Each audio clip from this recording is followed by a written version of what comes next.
The idea that you can take a poplar tree and convert it into a jet fuel is pretty out there.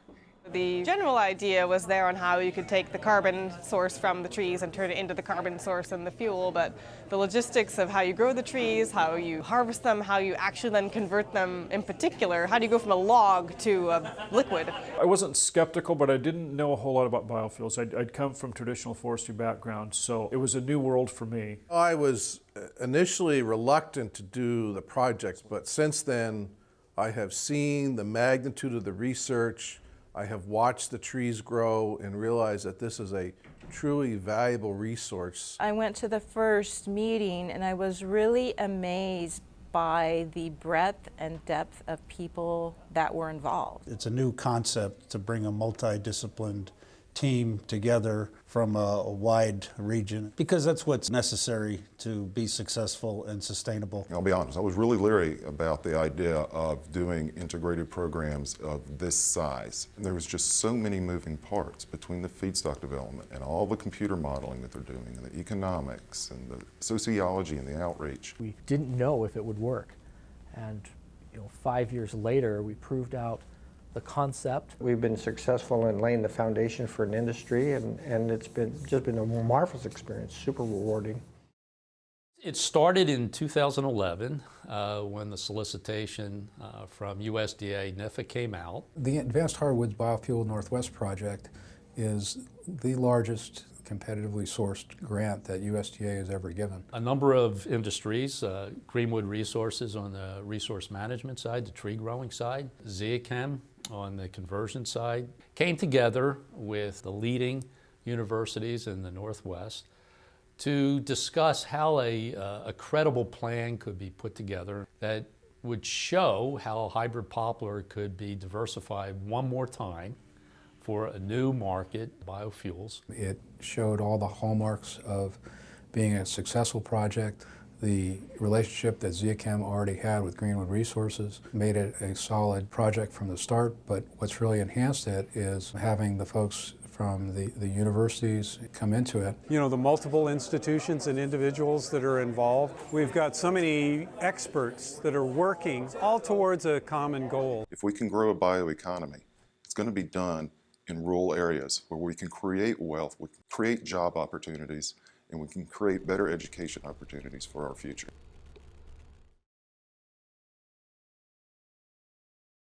We have grown up with easy, cheap, reliable energy, and it may not always be there. And if we can come up with renewable forms of energy to feed the population and to support the economy, this is the correct approach now and moving forward. AHB fits perfectly into regional work. The states of California and Oregon and Washington, as well as the province of British Columbia, all work under the purview of the Pacific Coast Collaborative. And one of the key elements of that climate plan for the West Coast is to reduce greenhouse gases from transportation fuels, the largest sector of greenhouse gases in the region. Once we start to weigh carbon into our transportation sector, where most of our carbon emissions occur, then biofuels has a very great future. We can get anywhere from sort of a 60% reduction in greenhouse gas emissions compared to petroleum, all the way to almost carbon neutral if you're making ethanol with certain processes. So that's the biggest thing, is reduce carbon emissions. And then also it would help rural areas, which tend to be more economically depressed. This effort to develop a renewable fuels program around the renewable source of poplar feedstock goes back to the mid-70s. The growing system is quite different than past poplar growing. But what we're doing is a short rotation coppice system. After 2 to 3 years, we can cut and chip them simultaneously, and then the stumps sprout right back, so we don't have to replant. They grow fast, they're versatile, they provide environmental benefits beyond carbon sequestration. They're also providing habitat. They could be cleaning our water. I was amazed at how fast the poplars can regrow, sequester carbon, produce all this biomass in such a short period of time. And I think it's an asset that we can really use. We didn't want an academic project. We're still about trying to make an industry happen. It's research that is designed to be actually used and turned into useful products for society. AHB is divided into 5 different teams. Feedstock, which in our choice is poplar, figures out how to grow the trees in a sustainable manner. And then there's a conversion team that takes that feedstock from the poplar trees and turns it into renewable products, such as transportation fuels, bio-based products. And then a strength of AHB is to do this in a sustainable manner. So you're looking at it in terms of the environment, ecologically speaking, how it impacts social systems, and then also make sure that it's economically sustainable. Often these large projects don't incorporate that social perspective very effectively, whereas AHB was in the original design. It is one of the important parts of the project. They don't just want to look at environmental and economic sustainability, they want to look at social sustainability. If you make gasoline of any kind, you're making it for people. And so what people think and how they feel about it is very important for several reasons. People would have to buy it, people would have to tolerate coexisting with hybrid poplar plantations, people would have to want to live next to a refinery, people would want to actually want to buy the products of it. In order to have all of that done, you have to have 2 other key components. One is an education program. The second aspect of that is extension. So the education team is providing programs to meet a spectrum of students, from elementary and middle school students through students going to college for the first time, community and technical college students that want to have a terminal degree to go get jobs right in the workforce as technicians and operators, to more traditional undergraduate offerings that can then lead to opportunities for advanced degrees. So we have a bunch of very well-trained graduates and undergraduates, and even with all the other education programs, all the way down to middle school, of people who are well-versed in how this could all work, and I think be supportive of it in the end. If I go into industry, I'll have a tremendous experience as a process engineer. If I go into academia, I'll have understanding of catalysis and fundamental reaction engineering and all kinds of good stuff there. Extension is important because it's kind of a conduit of information. We get information from the landowners and bring that back to the academics, and then we also take information from the academics and give that back to the landowners or the general public. We want to make sure that we have talked to all of the different stakeholder groups that are important, that information doesn't just stop in the middle. We're making sure that it goes both ways. We could have the most amazing research results and the most amazing opportunities for people, but if we can't get that information to the people who need to hear it and learn about it, it's not going to go anywhere. We can take complicated stuff from, say, the conversion team and make it accessible for the general public, or for middle schoolers, or for high schoolers, or for the Latino communities that we're talking to. They don't have the opportunity to have this information, maybe because they don't speak English. But when we go and teach that this kind of topic, they open their mind and they say, oh my goodness, it's very important.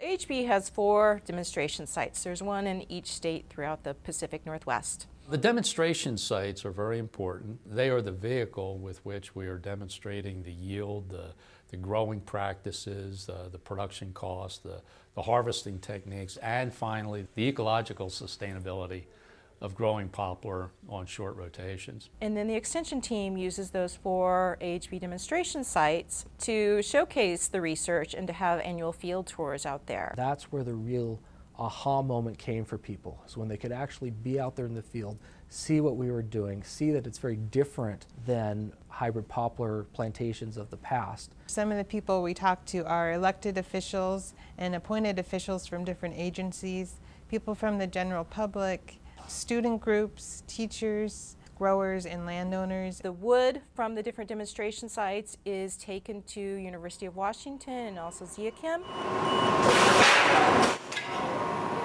The major thing which we learned just a few months ago is that short rotation hybrid poplar is a fantastic feedstock for bioconversion in terms of the yields which we're getting. There was a lot of progress that was made. There was a lot that we were able to accomplish.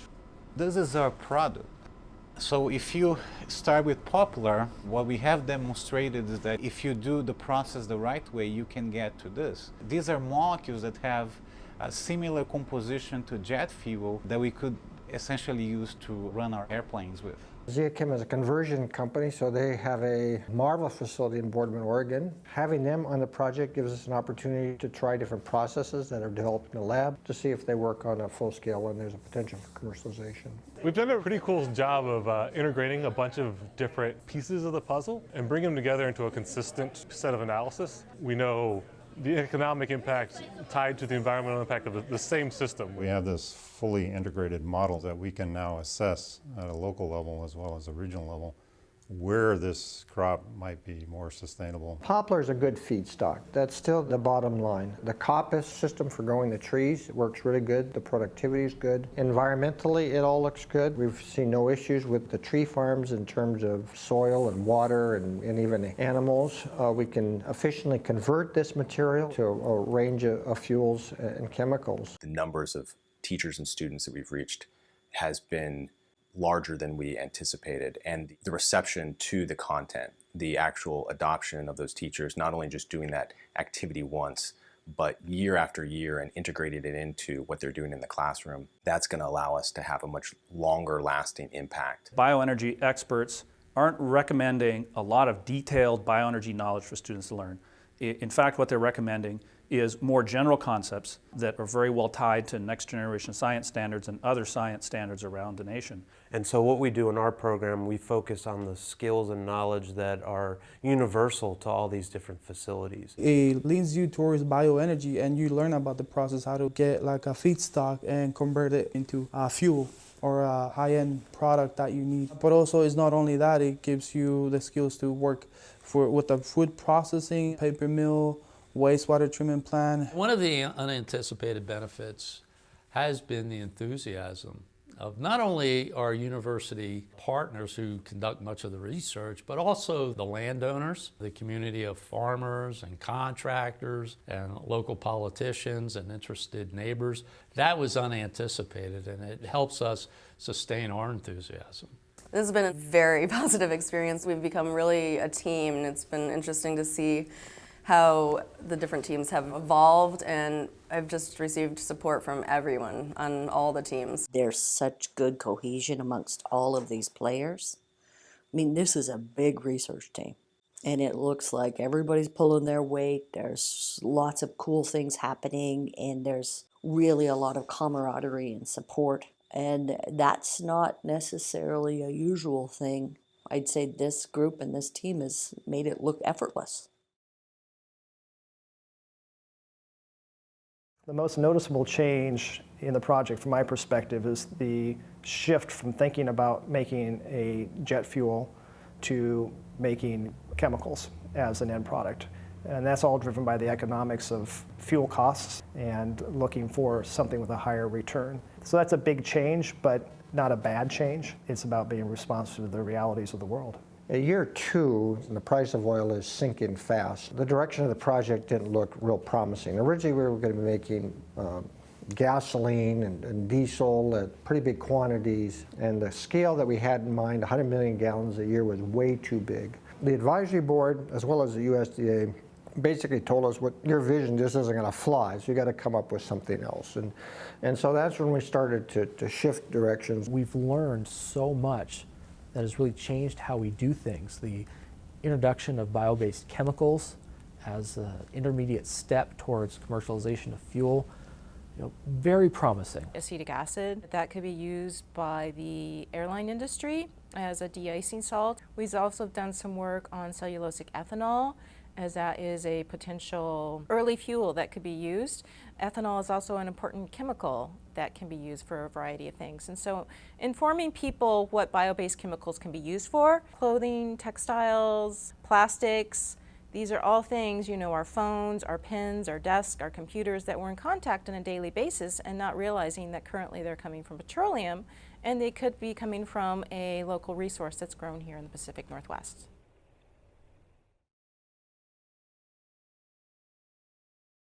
When the price of oil dropped, all of a sudden it didn't look quite so promising.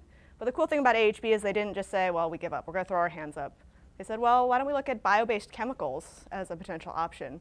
Why don't we look at ecosystem services? We know these poplar trees are awesome for a number of environmental reasons. Why not capitalize on that? These kinds of dedicated biomass plantations, in my mind, are a clear opportunity to create carbon sinks around the world and around the country. Finding a way to monetize the carbon uptake that they offer, the nutrient uptake that they offer, and find out what existing systems are out there in terms of nutrient trading programs, water quality trading programs, making stakeholders informed that poplar trees can provide all of these useful environmental resources. Poplar offers an opportunity to absorb some of the dissolved solids in the system without being irrigated. And then those materials can be removed with the biomass that's used for bioenergy. Wastewater treatment, phytoremediation with the use of poplar is a fantastic idea. We have limited water resources. If we clean our water and then have a feedstock there that we can use for other products, that is such an environmental steward thing that we need to be doing.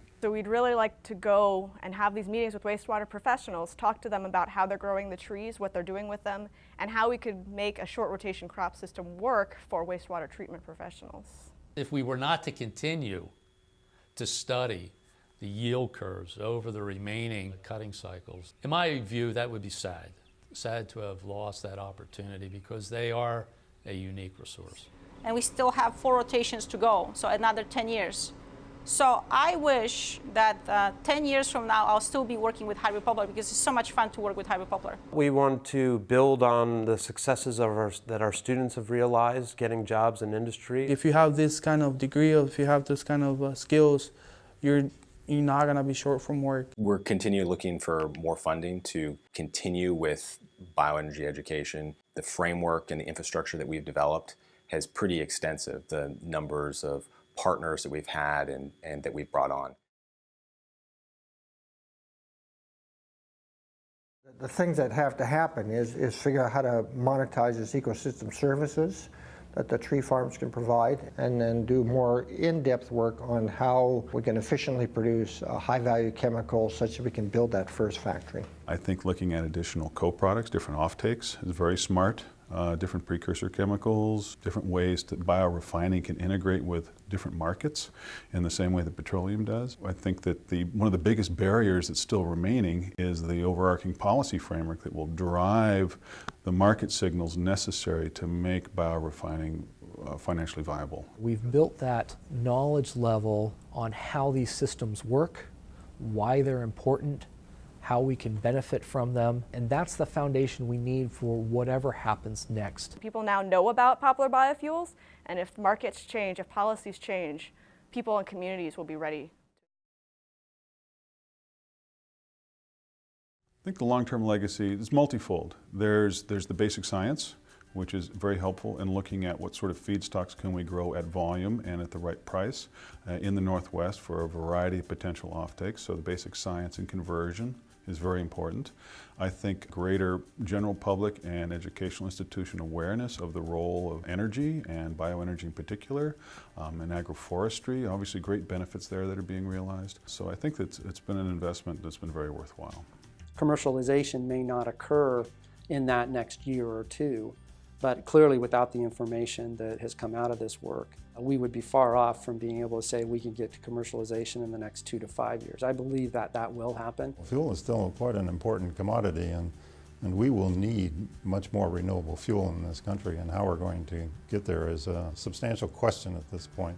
And so I think the AHB project has given us much better insight into how we can actually produce these fuels as well as other commodities. So there's a lot of work still to be done, but I think all the basic foundational information is there, and now it really starts to take the leaders to come together and put this into a package that we can now begin to think about how do you finance it. Advanced Hardwood Biofuels Northwest is made possible by funding and advisory support from the USDA National Institute of Food and Agriculture. Thank you.